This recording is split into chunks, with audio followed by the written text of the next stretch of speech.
Let's be real. Talking about your weaknesses is hard in any language, but in English, learners often worry. Will I sound incompetent? Will I ruin my chances? That anxiety can make these conversations feel even riskier.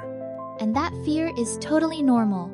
A LinkedIn report in 2022 showed that 78% of job candidates said they dread being asked about their weaknesses, and it's even more intimidating in a second language, especially when you want to put your best foot forward.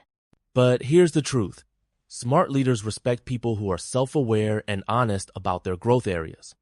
In fact, the Harvard Business Review found that teams led by people who admit their flaws perform 20% better on average.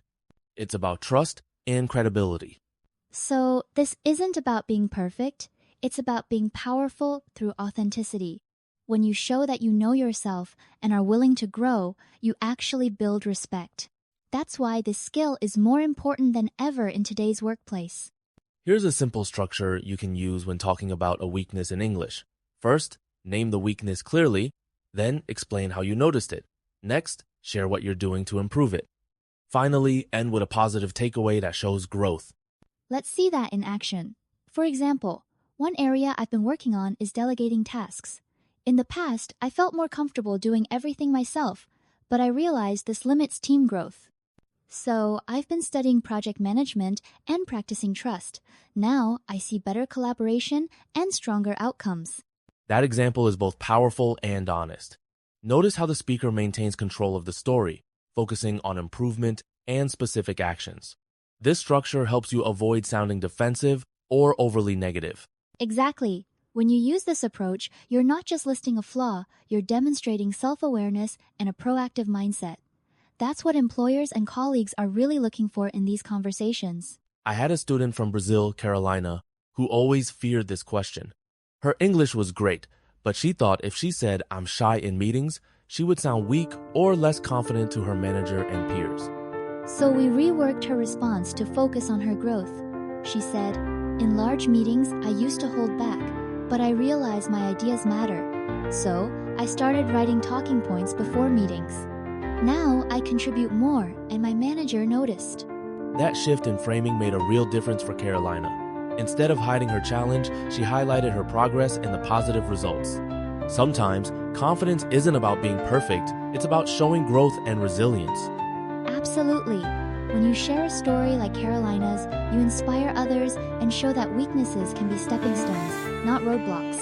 That's the kind of impact a well-crafted answer can have in your career. Here are a few helpful phrases to keep in your back pocket. One area I'm actively improving is, "I used to struggle with, but I've learned to. It was challenging, but it taught me. And this experience pushed me to grow by." Notice that these phrases all focus on growth and learning. That's really the secret sauce when talking about weaknesses in English. You want to show you're always evolving and open to feedback. And remember, avoid saying things like, "I'm bad at everything," or "I have no weaknesses." Those responses either sound unrealistic or don't help you build trust. Honesty and specificity are much more effective. Exactly.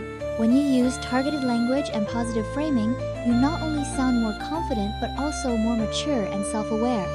That's what stands out in business communication. So, what have we learned today? Weaknesses don't make you weak, hiding them does.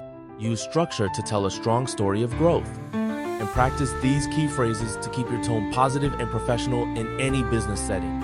And remember, the more honest and reflective you are, the stronger you become in English and in life. Each time you talk about your growth areas, you're building both language skills and personal confidence. Your challenge this week: write your answer to the question, "What's your biggest weakness?" and say it out loud.